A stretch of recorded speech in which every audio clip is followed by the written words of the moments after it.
It's the first event of a new decade and welcomes back the biggest star in mixed martial arts against one of the most popular and the most active. The notorious Conor McGregor will battle Donald Cowboy Cerrone. Let's dive into the facts.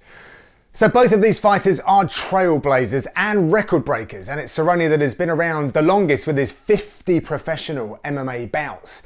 When Conor McGregor made his pro debut, Cerrone was preparing to face Danny Castillo in the WEC and held a record of 7-0 with 1 no contest. Fast forward to April 2013 when Conor made his UFC debut, Cerrone was already 20-5 with 1 no contest and 6-2 in the UFC.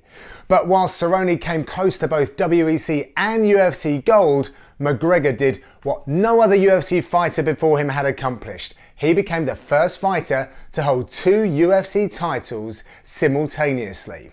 When they meet on Saturday night in Las Vegas, they will do so at welterweight, something that has had analysts and fans speculating as to why. McGregor is a former featherweight, whilst Cerrone has had 10 fights at 170 pounds. That said, McGregor is one of 3 fighters to win UFC fights at featherweight, lightweight and welterweight. He is one of only 2 fighters to have earned 3 knockdowns in a single fight in 2 separate weight divisions, and those are against Alvarez at lightweight and Diaz at welterweight, so clearly his power carries.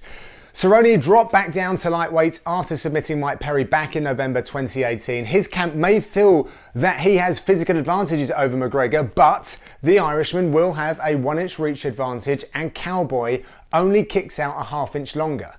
In 2019, Cerrone landed the 5th most distance strikes, but could we see a change in strategy given these physicalities? Dan Hardy suggested during our Inside the Octagon show that he might opt for clinch work.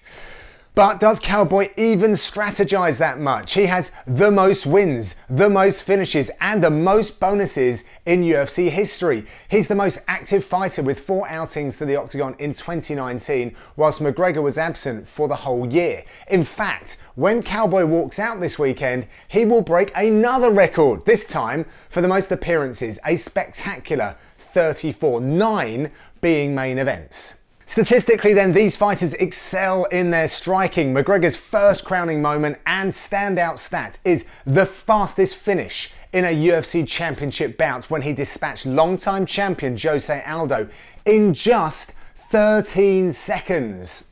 That has helped towards McGregor earning 18 of his 21 career victories by knockouts. That includes 7 of his 9 UFC wins as well. He is tied second for the most KO or TKO wins in UFC history at 155 pounds or below.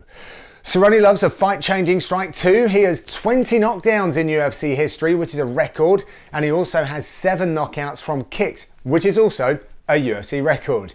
On that note, look out for Cerrone's leg kicks. He has landed the 3rd most in UFC history, and if you watch the early exchanges between Alvarez and McGregor, he may let those loose. This just leaves us to discuss the grappling elements, and Cerrone is the only one with any stats of significance, but I wouldn't read into that too much as McGregor simply doesn't choose to play there. Cerrone has defended 90% of all takedown attempts at 155, but it's unlikely that will be called into action. His 11 submission attempts is something to keep in mind, however, with 6 earning him victory inside the world famous Octagon. 4 of Cowboy's 10 UFC losses have come in the first round, and we all know that McGregor likes to start fast, so look out for that. What a fight this is, and after reviewing these incredible facts, I'm even more excited. Get ready for a good old-fashioned festival of face punching.